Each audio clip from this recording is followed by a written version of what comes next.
Sophie Cunningham is everywhere, going crazy in the new day here. You know damn well you wouldn't be all in these commercials face everywhere if you was playing for the Minnesota Lynx. This is fire. This is fire. I like this. I like this. They got her name in it, extra spicy. Nah, show in the box score. And some of the things Sophie did don't show in the box score. That energy, that tenacity, the feistiness, that when things hit the fan, she was down and ready to go, ready to fight for Caitlin Clark. We need more of that. You even played in high school for a game. So what's your thought on tonight's matchup? Sophie Cunningham is genuinely everywhere right now. New Damian Lillard Adidas commercial, Good Morning America, sneakers all over social media. My take, this isn't hype for hype's sake. This is a legitimate, fast-moving off-season media run for a bench player, and it's worth taking seriously as a business story rather than just a personality one. She's converting attention into actual paid opportunities at a pace most starters in this league never touch, and that's exactly the thread this whole video is going to pull on. Do I even have to say it? Y'all already know the blonde bomber is everywhere. One of the members of Tres Leches, Indiana Fever's own black belt. Black belt, the only one that's down to squabble up and fight for Caitlin Clark. Sophie Cunningham is everywhere, going crazy in the new Damian Lillard Adidas commercial. I see her with the sneakers everywhere.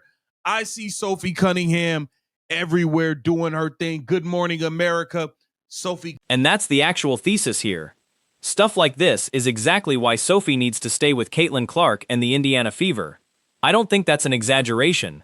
Proximity to the 1BA's biggest attention magnet is doing real, measurable work for her market value, and walking away from that spotlight during free agency would be leaving real money on the table, not just missing out on vibes. Cunningham, things like this are just one of the reasons why you need to make sure you stay with Caitlin Clark and the Indiana Fever. Welcome to Keep the Vision. Make sure you like, comment, subscribe, share the channel, hit that bell notification, hype the video. Let's not play no games. Let's get right into it. Sophie Cunningham. The jokes about her doing as much off-season work as Clark herself, hosting a BET award or popping up at an NBA Youngboy concert, are obviously bits, but they're pointing at something real. Cunningham's crossover appeal right now goes well past typical WNBA endorsement territory. That's rare air for anyone in this league not named Clark, and it's worth remembering how unusual that actually is before we get to the free agency math. Has been doing just as much off-season work as Caitlin Clark at this point. She been getting busy this off-season, y'all. Bro, we liable to see Sophie Cunningham hosting a damn BET award. Hey, Sophie Cunningham gonna be at the next NBA Youngboy concert. Yeah, I've been in my bag. I've been showing my. Here's the blunt version of the argument, and honestly, I don't think it's wrong. You don't get this commercial run playing for the Minnesota Lynx, you don't get it back on the Phoenix Mercury, and you don't get it on the Atlanta Dream. Being next to Caitlin Clark is doing real work for these opportunities, full stop. That's not an insult to Cunningham's talent, it's just how attention economics work in a league where one player still moves the overwhelming majority of the mainstream needle. Listen, Sophie, let's be real here. You know damn well you wouldn't be all in these commercials face everywhere if you was playing for the Minnesota Lynx. You do know that, right? If you was still on the Phoenix Mercury, you wouldn't be all on TV like this. You do know that, right? You do know if your ass was on the Atlanta Dream somewhere, if you was anywhere not next to Caitlin Clark, all of these opportunities wouldn't be popping up, right? So when free agency talk comes up, the pitch to Indiana is simple.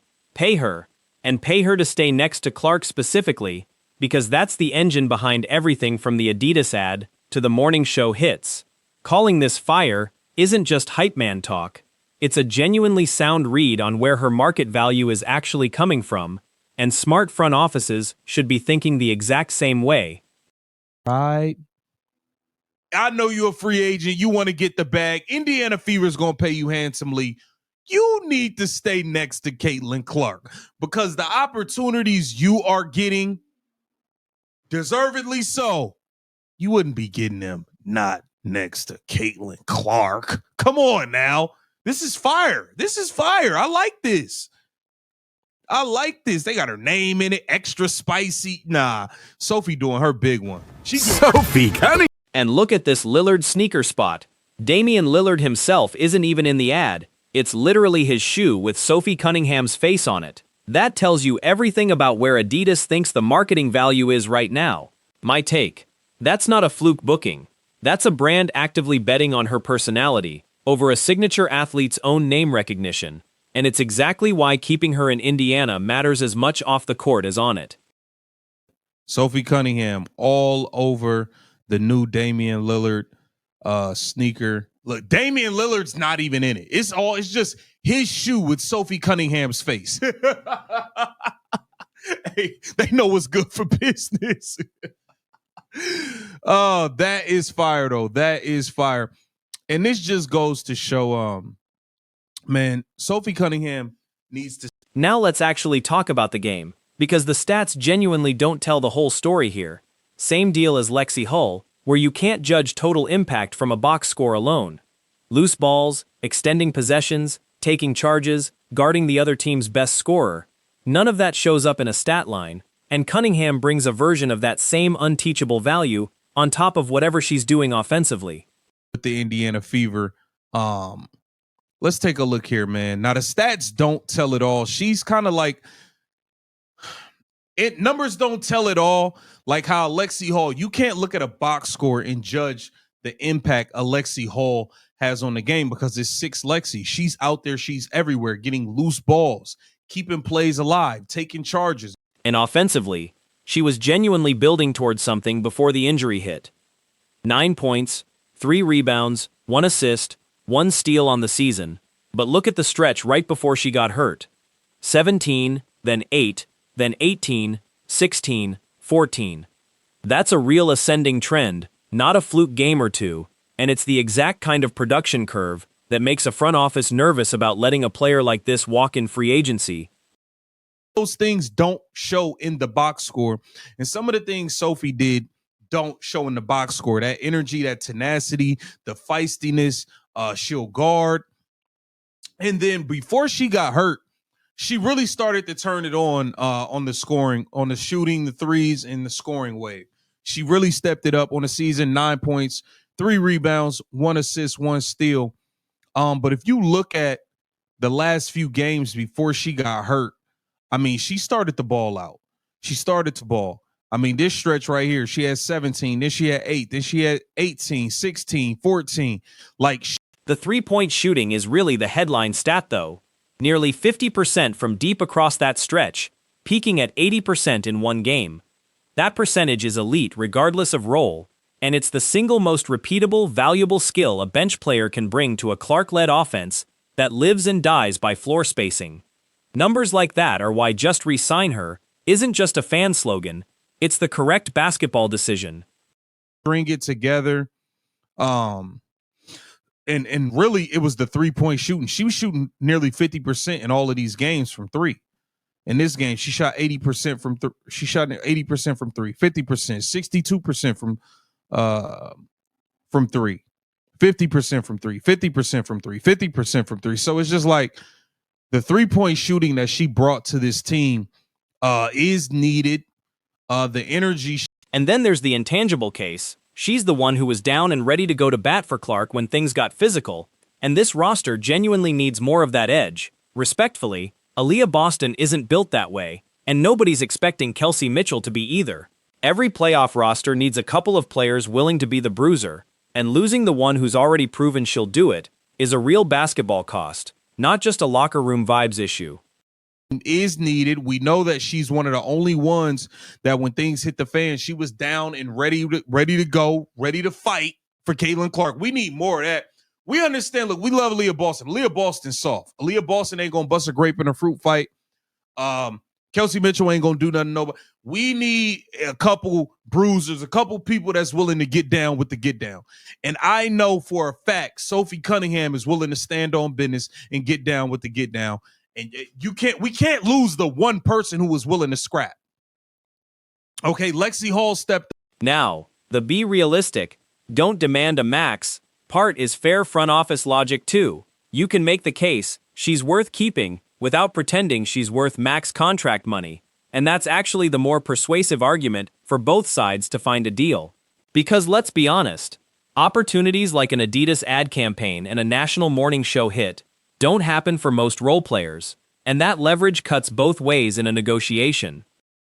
Happen under any circumstance. Sophie, I know you want to get paid. Be realistic. Not a max. Don't try to demand a max out of us. Now, come on now.